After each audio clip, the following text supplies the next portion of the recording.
I'm Annie. And I'm Leah. And this is Lactation Business Coaching with Annie and Leah, where we talk about the smart way to create a compassionate and professional private practice. Let's dive in. Hi, Annie. Hey, Leah. How are you? I'm doing really well. Excited about our topic today because we're talking about life hacks. And I always love a good hack. As a busy mom and business owner and, just living life, hacks are where it's at because that's how we survive, right? For sure. I really want anybody and anyone to tell me how I can do things better, faster, and with less stress on me and everyone around me.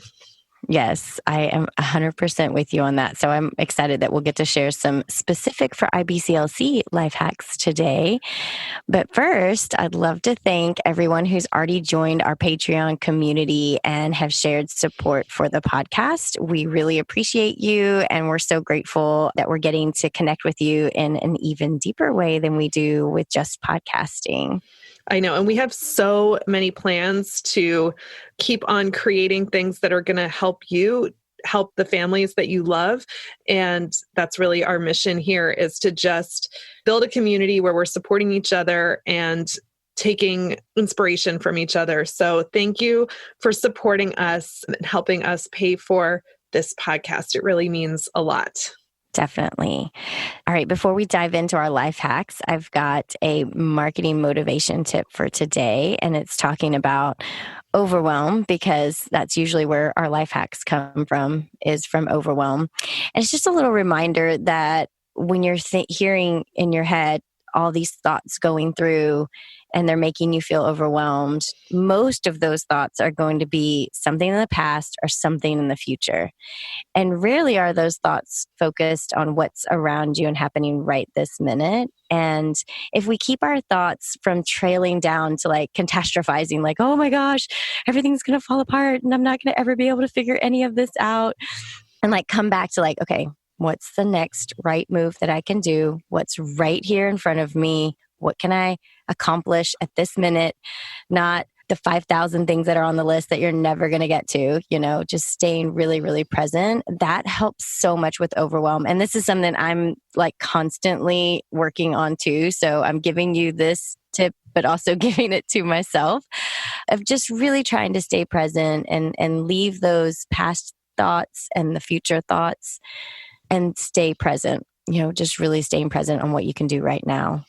That totally reminds me of when my kids were toddlers, and I love to read. So of course I read 500,000 books on parenting and found nothing in them helpful at all, except for one book. And I honestly can't even remember what the book was, but said that when things are going wrong with your toddler, just tell yourself, this is happening now. I like that. That has been working for me. My kids are not toddlers anymore. And I'm that really helped me. This is happening now. Yeah, this is it. This is what's happening. Next best move, and just keep moving forward. But it keeps you so present. I love that phrase. I'm going to steal it. I'm going to steal it for life. It's a good one. Here's your first life hack.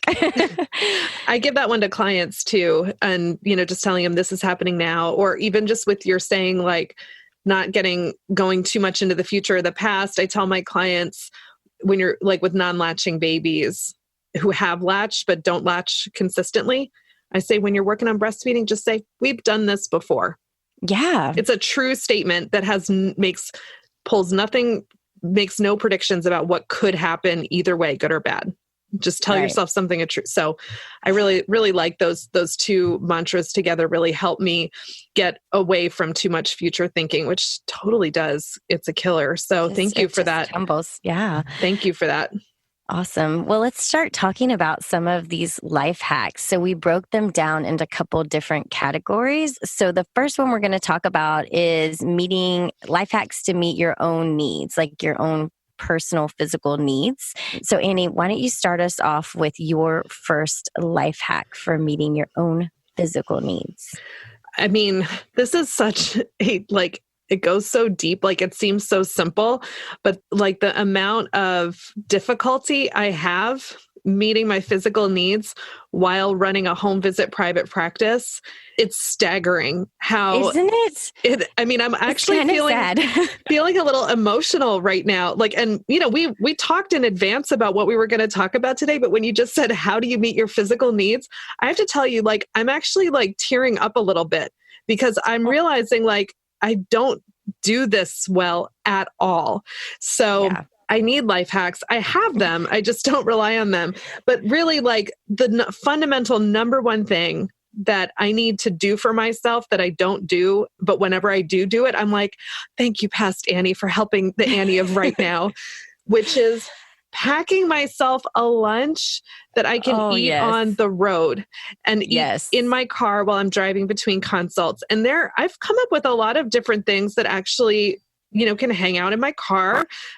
Protein bars, or I'll do I like salami and cheese. So I'll cut that up and put it in like bite-sized pieces in a cooler bag in my car, some fruit in there. Honestly, like whenever I pack myself a giant bag of like carrots and cucumbers and peppers, like I'll eat them all. And that's healthy, hydrating. Yes. And it's like, it's filling too. All that fiber is great. Yeah. So it really keeps me going and keeps me energized. And so whenever I do that, I'm really happy, because when I don't do that, what it means is that I don't eat. And that can not be so great. That leads to me making bad choices later in the afternoon. That's where I'm like, well, I skipped lunch today, so why don't I have 3 bowls of cereal after dinner? I need the calories, I didn't eat all day. I totally hear you on this one. This is one that I have learned throughout my years. So my backup plan is I have a bag in my car of snacks that won't melt or get rotten or whatever. So of course it's going to be like beef jerky, dried fruits, nuts and seeds. Every once in a while, if I don't eat some of them, they'll kind of like the nuts, especially in the heat in the summer, they'll kind of be like, "Ooh, this isn't that great. And I hope it won't kill me, but I'm going to keep eating it because I'm starving." But I don't eat a lot of grains, so I don't have a lot of crackers. But if you were, a grain eater, or you use like some of the substitute ones, I have these crackers. They're totally just flax seeds. They're called flackers. Oh, I've heard of those. Yummy. They're so yummy, and they're kind of filling. And I'm like, oh, it's flaxseed. It's really good for you. Anyway, so I have this whole bag that just stays in my car of like my emergency. So when I don't do a really good job packing a bag with cooler and like healthier foods like vegetables and things like that, then I have my backup bag, because I will do exactly what you do. I'll like justify then eating, then I gotta have Chipotle. I mean, like, if you don't eat all day, you need Chipotle. I'm 100% certain. Okay, you just made me so hungry right now for Chipotle. I'll be right back. Okay, we'll just pause this podcast. We'll all be back after Chipotle break. Yeah, so I am totally with you on that one. And it's so simple. I mean, it just seems crazy. And when I talk to people in other professions and say like, yeah, some days I just don't eat, they're like, wait, what? Like, you don't have a lunch break? I'm like, no, I don't have a lunch break, because I can't fit in the 3 clients and take an hour lunch break. And with all the unpredictability with visits and travel time and everything, it just doesn't work. And I'll get home a whole hour and a half later because of traffic times. I'm like, I have to do it this way. Like this is how it rolls in our field. But we do have to be so careful with ourselves. And, Annie and I preach it all the time, and we're preaching to ourselves as much as we're preaching to everybody else about self-care. And the same thing goes with staying hydrated, which you could go without eating lunch. Nothing's going to happen if you spend all day dehydrated and hungry. You're going to be fine in general. I mean, please don't do that. Don't. But I always do keep cans of seltzer in my car, because I never remember to fill my water bottle before I go. But as long as I've got the seltzer, and then, okay, here is a super advanced next level hydration life hack, which is I crack open a can of seltzer when I get in the car, and I drink a little, and then I drink that same can of seltzer until it's gone, which could be like 2 or 3 days. Because what I'll do is like I'll have a fresh seltzer that then also comes out to the car with me. And then sometimes I have 2 seltzers. But you know what? It's those days where I'm like, I forgot my seltzer. I'm like, past Annie left you some lukewarm flat seltzer. Don't you just love her? She's the best. At least you'll stay hydrated. It's water. I mean, it's nothing wrong with some lukewarm flat seltzer. And I've even been so thirsty that I've drunk hot seltzer because it was in my car. But then what I'll do, I'm going to give you guys this one for free. If you hold the can of hot seltzer, because it's hot because it was in your car, up to the vent of the air conditioner while you're driving, it cools off pretty quick enough so you can drink it. I could just see you driving down the road, and I have driven with Annie before, honking your horn and holding your can and like, everybody get out of my way. I've got to get my seltzer cool and I've got to get to my client. That is hilarious and genius all at the same time. I love it so much. That is awesome. But drinking all that water poses one other issue. And this is why for a long time, I literally did not drink water while I was out and about until I started having like kidney and bladder issues. And then it's like, oh yeah, maybe being dehydrated for 12 hours out of the day is not the best plan. Come to find out, your body doesn't like that. And so, but there is this whole issue of like, where are you going to go to the bathroom if you're on the road all day long and, you don't know what house you're going to go into? Are you going to feel comfortable asking those people to use the restroom or not? And it's such a hit or miss for me. Like some people I'm like, oh my gosh, they're so warm and friendly. I'm like right away, if I needed to use the restroom, I wouldn't feel weird. And then there's some people who I feel like, I don't know if they'd feel offended if I asked, How do you handle the bathroom situation?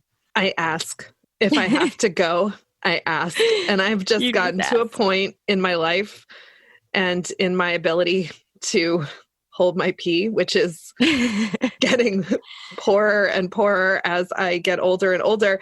And I'm like, if I have to go, I have to go. And that is a universal human need. I can't think of a person on the planet that is going to say no if you ask if you can use their bathroom. Yeah, totally. But it is like a weird thing to get over. I definitely have my like scouted out restrooms all around town. So if like I'm in the Heights, I know where I'm going to go. There's a couple of little coffee shops where I like grab a coffee or a bottle of water, use the restroom. There's a couple of like grocery stores I'll go into. I totally have it all scouted out. And I try to be like a nice person and still buy something like a pack of gum or something or a bottle of water. So I'm not just walking and using your restroom. But I feel like grocery store restrooms are often very clean and nice. Like I'll use those over anywhere else, like over gas stations or restaurants.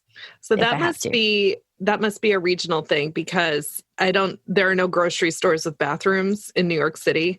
Really? Yeah, they're just too small. We don't have the big grocery stores. True. And even like the ones that I'm thinking of, like that are the big chain ones, they don't have grocery stores. I will go into we have coffee shops on every corner. So I'll go into a nice coffee shop and order an iced coffee and use their bathroom. And that's my go-to. Or I'll go into a Thai restaurant and get a Thai iced coffee and use their bathroom. So that's this is what gets two us for in trouble, one. Because right. Because then you're like, well, one more coffee today won't hurt too bad, right?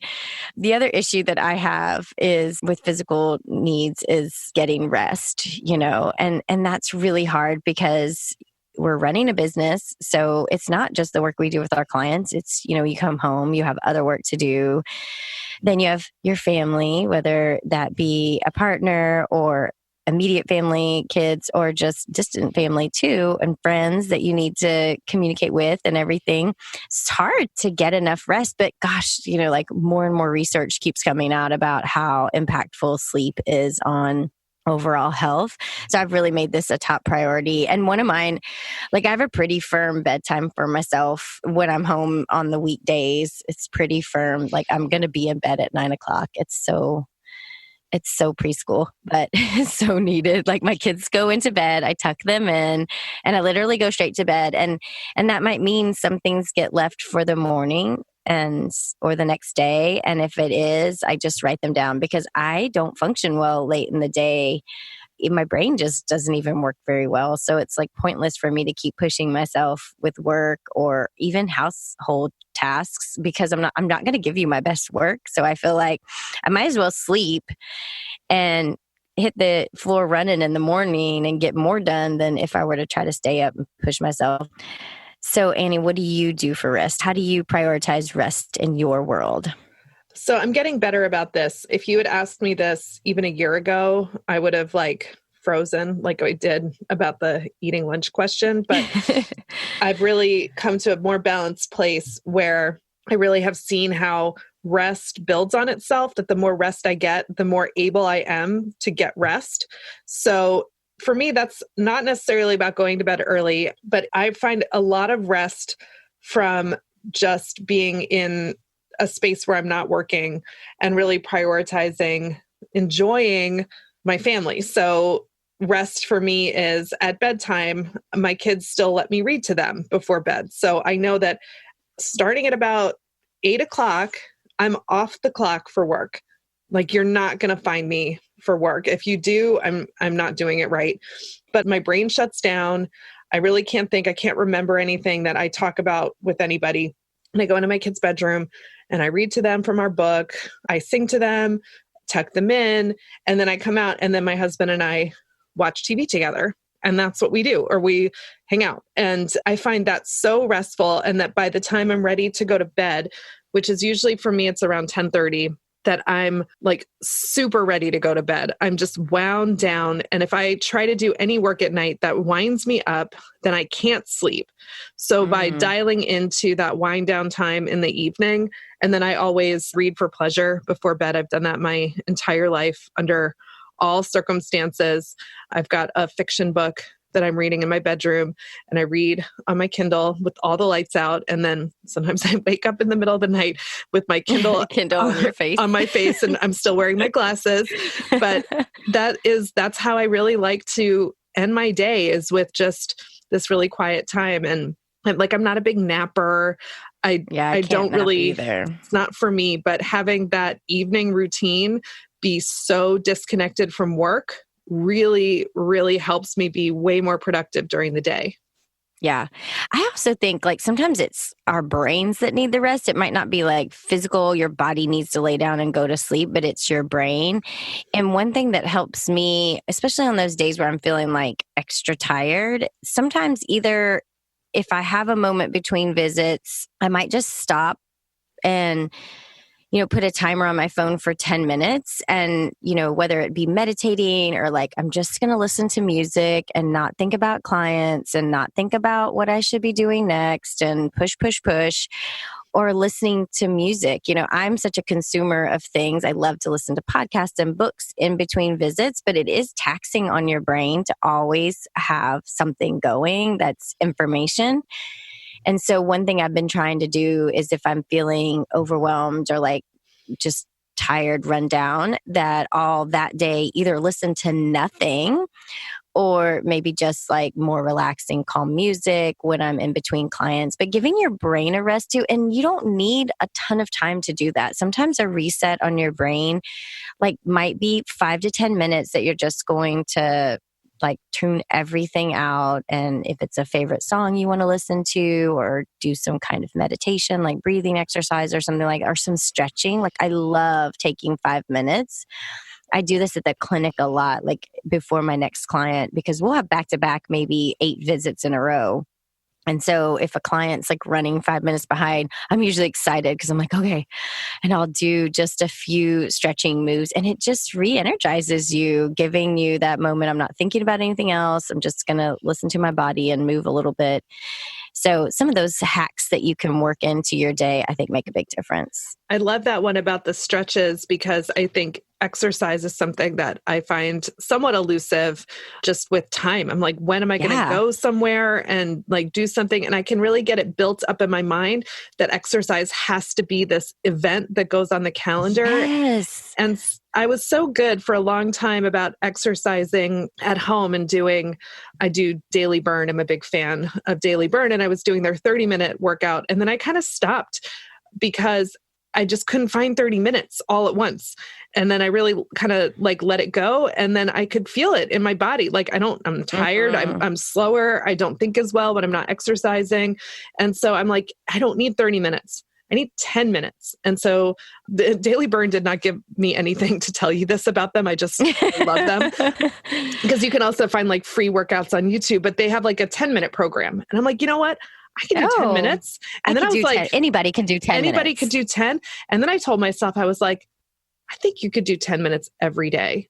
So I've been streaking, doing 10 minutes a day. And how long have you done that? A couple weeks now. And what? That's awesome. And I have to say, like, it feels really good, not just in my body. Like, is a 10-minute workout the same as a 1-hour workout? No. But the cumulative effect of telling my body for 10 minutes every day, you are important to me and I'm trying to take care of you and keep you strong. I think that really does help with my overall everything. Okay, here's a call to action, folks. Why don't we all streak with Annie and commit 10 minutes to our own bodies every day? Who's in with me? You guys hop on social media. Let us know you're in on it. I'm going to join you, Annie. That just seems doable. And I did it. I actually did it yesterday. I was like, this is ridiculous. I haven't been doing my morning workouts as well for many reasons that I won't get into now, but I haven't been on my good streak. And so yesterday I was like, okay, I'm just going to put a timer on. I know exercises that I can do, and I'm just going to do it for 10 minutes. And I totally did it. And now I'm going to join you. I'm going to keep going. I'm going to do it 10 minutes a day. Everybody can do that. Awesome. I love it. We all can do it. If I can do it, you guys can do it.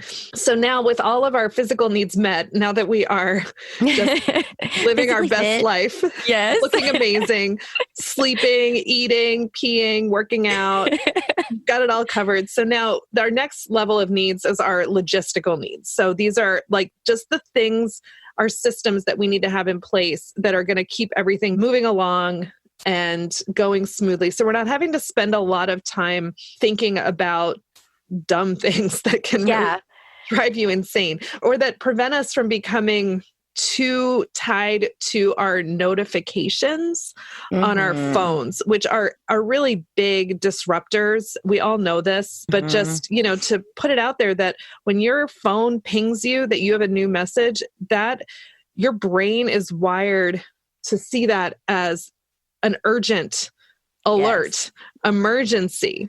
And you also get a dopamine hit of like something new happened. But all of that then derails you from what could be happening. And you can end up losing a lot of time during your day by allowing your brain to respond to these new notifications whenever it wants to. Yeah. And so in terms of logistics for communications, one thing that has really helped me avoid that trap is that I really set times a day when I'm returning texts and emails. And so for my clients, I'm a little bit more like, if it's about something that's happening right this second, I'm going to look at it and hopefully respond in a shorter amount of time.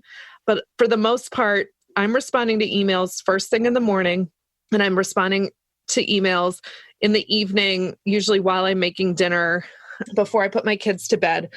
And then I really don't respond to work emails on the weekend. And this has been a new evolution for me personally, is that I've just stopped doing that. And again, it's because what I've learned is that if I don't respond to them, they're still there on Monday. Nothing changed.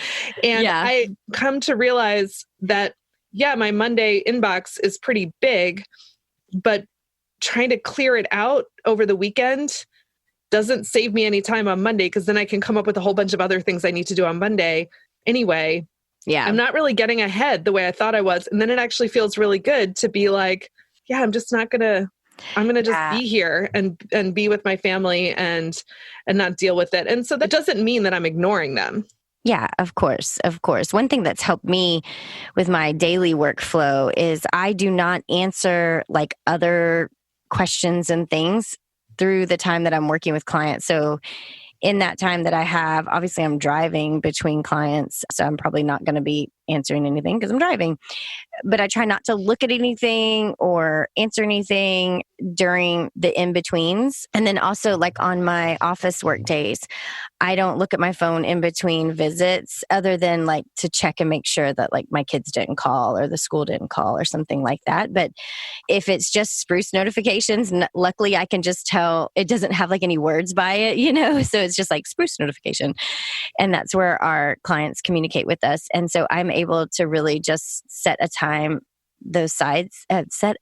time in the morning and then after my client day to answer emails and texts and things like that. And that's helped me a lot because if I'm bouncing around in my head all day from, okay, the client that I saw 3 days ago, and then I've got this person in front of me, and then another person that I saw 2 weeks ago, and I'm trying to pull their stuff up, and I'm looking at this, and I'm charting that, and it's just my brain can't handle it anymore. So I've been a little bit firmer about that, especially like during the days that I'm in the office. I cannot, it's so back to back that I can't really manage thinking about anything else. So all those days, it just has to be done in the morning before or after. And that's helped me a lot. The other thing I know when I didn't have an admin that was helping me with phone calls and things, one of the things that really helped is I had a designated notebook for phone calls because you got to keep track of that. But if you're in the car answering phone calls between consults, you're going to be like, oh, I'll try to remember what that person said. So at that time, I had this little notebook that I just carried in my glove compartment and then took in and out of the car. Obviously, I wouldn't leave it in the car, but it was just like my notes from phone calls and anything I need to remember or do from each phone call. And it became kind of our standard. Now my admin has the same thing in case she doesn't have a way to write it down right then in our online thing. She can do it, just write notes and make sure that you keep that, because keeping that in your head can be really hard. But if you have a designated place for it, you can keep it safe, number one, because it's not like scattered on random papers everywhere or in a notebook you'd use for something else. So you can keep it safe. And then the other thing is that you won't have to try to retain all that information in your brain, which is really hard to do as well. That's really good. I also carry a notebook where I write things down because I just have to get it out of my head. And I really find that, I do get the bulk of my charting done during the consult, but there usually are a few things that need to be done when I get home. And so having that time where like, I've got my charting platform opened up, I have Spruce opened up, and I'm just saying, this is the time when I'm giving my focus to my clients and giving that time to them, is that I do find that I'm more effective. I'm faster at coming up with responses to them. I'm in that mode. I'm just doing it. And then honestly, since I started, for however long now, I mean, it's been a long time since I let myself get sucked into one of those texts back and forths that take up your whole day. I mean, I'm really good with my boundaries at this point, and my client outcomes have not suffered because I take time now to respond to people. So, oh yeah, for sure. I would agree with that. In my experience too. And also, like, I think at the beginning I was trying to fix everything to, like over a text. You can't fix stuff over a text message. Half the time I'm either saying we need to have a phone call about that, and here's a way to schedule a phone call, or we need a follow-up visit. Because rarely can I get much information figured out over a text message, rarely. So I think it's good to have a little bit tighter boundaries on that. Especially on those, even email is really hard because I have like 1,000 questions and I can't get the information I want just on these like drill down questions on an email.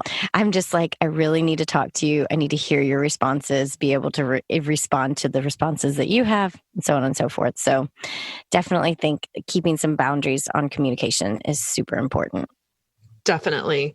And now, so like another logistical need that we have, because we do home visits, is travel.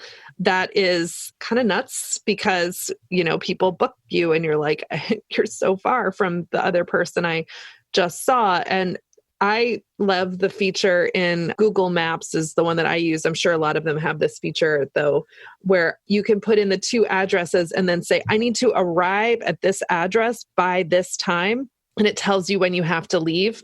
So like I have to be there by 1:00 tomorrow, because the travel time, if I'm looking at it, at 6 a.m. when I first wake up, it's going to look really different than if I'm looking at it for later. So I really like to make sure that I totally know how long it's going to take me to get between my consults.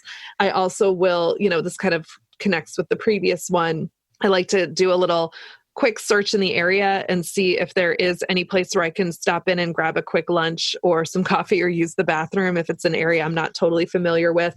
And then I also always ask my clients, this is a very New York City specific thing, but I ask them about alternate side parking. So here in New York City, you get the streets cleaned on certain days of the week. So it'll say like on Monday from 11:30 to 1, you can't park on this side of the street.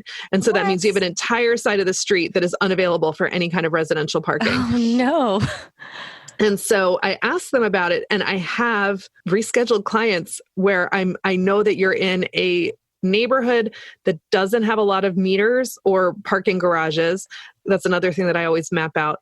And if I'm like, I like physically can't get to you if it's during alternate side, I might say, I'm going to move you a half an hour later, or I'm going to swap you to the afternoon after alternate side is over. But that is a question on what they fill out, even before they get the intake form. Like when they make the request for the appointment, it says, please tell me about alternate side parking on your street, or if you have a driveway that I can block. Because some people have their own private driveways, and then I can block their driveway or park in front of it. And that's really helped me a lot. I know there's other, that's a very New York City specific thing, but talking with other people in other metropolitan areas, asking about parking policies, like people say, does your bill, if they know that somebody is living in an area that has a lot of high rises, they might ask, does your building have parking?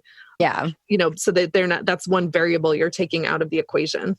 We have so many gated communities, and I always ask about that ahead of time. If I know, okay, that's a gated community, like, please give me your gate code, because I am not going to be able to fumble around for an hour trying to get the gate to call you and, and all of that. So taking more time to figure out our travel time can really help us with logistics. So the last need that we're going to try to life hack for you is our need for emotional and spiritual connections and meeting those needs, because that's a big part of who we are as well. But it's probably the last thing that we think about because we're, so busy with all the other things that we're thinking about that are just more like in front of your face. But without connecting with family and friends, and you're remembering that you have emotional needs as well, that can wear you down just as fast as those physical needs, issues are as well. So have you thought through this, Annie? Do you have any good tips on taking care of your emotional or spiritual needs? So, with emotional needs, I think building community, like being with other people, being with my friends and my family is really important to me. And, being with my family is not so difficult. I mean, because my kids are still at the age where they need us to take them everywhere. So got basketball games all weekend long. Yeah. So there's a lot of togetherness happening. And we live in a small apartment, and my kids are still would prefer that we all be in the same room at all times. At all times, yeah. At all times. So there's a lot of togetherness there. But for me, my friends are really important to me, and I get a lot of energy out of just having social time with my friends. And so I have one of my best friends here. She is a small business owner as well. She's a seamstress, and she makes curtains and pillows for fancy apartments, and also for TV shows and stuff. I mean, she's amazing, really talented. Wow. But she works the way I work. She and I are we love to work. And so we do a regular treat yourself day, and where we both basically fire ourselves for the day, which is a phrase I got from my dad, who's a business owner. And then we go get in the car and drive to the outlets and go shopping all day and get Shake Shack for lunch and just try on clothes. And it's so fun because she's really fun to shop with. And we end up talking about business and families, but it's so nice to have a long day with her, as opposed to let's meet and grab a quick lunch. But by the time you're have ordered, it's over. You can't really get anywhere. But when you're on hour 5 of outlet shopping, and then you still have a 2-hour drive home, I mean, you can go deep with somebody. And I really cherish those times that I get to spend with her. That's so awesome. And I think the thing that is my life hack tip for this would be you have to like put it on the calendar. Don't just talk about it, because I have several friends for many years that were like, oh, we need to get together. You like send me some dates you're available. And then we both forget, and then we'll see each other, call each other, and it's like, oh, let's just make it happen. Let's get together. Okay, let me know when you're available. And I just see that it's so, so hard. All of our lives are twirling around, and like you're doing with your friend, it's like you have to just make it happen and put it on the calendar and block your schedule and keep that time protected with a heavy fortress all around it, because it's such good vital time that refuels you and re-energizes you and makes you better in every other part of your life. But it oftentimes is the thing that we don't value and we let slip through the cracks. So I just encourage you to, like, when you say to a friend, like, oh, we should get together, like that minute, stop and try to get a date and put it on the calendar, and then block everything else. That's so smart. I agree with that 100%. Yeah. And I think, when we're with our family and friends, it's a lot easier, I think, to not get pulled into like business talk and everything, which isn't such a bad thing, to talk business, talk shop and everything. But it is good sometimes to just really try to have focus outside. I'm talking to myself here, really. It's so true.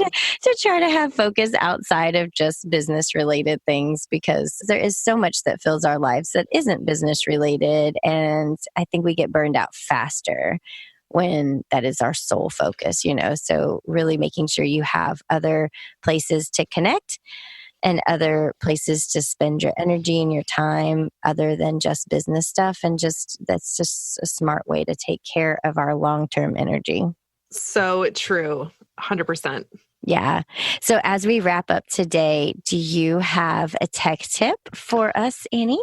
I do. If you're out there and you're looking for a DIY way to do online scheduling, G Suite did something really sneaky recently, which is they added this feature to their calendar called appointments, where you can actually open up appointment slots that are then publicly available for people to schedule. What in the world? I did not know this. Yeah. So next time if you use G Suite and looking in the calendar, click to add a new visit and you'll see appointment slot come up. It's pretty wild. Wow. If you didn't want to dive in with a big scheduling app or program, this might be a nice way to sneak in. Especially, I think it would probably be really helpful if you're using G Suite for your charting too. Yeah.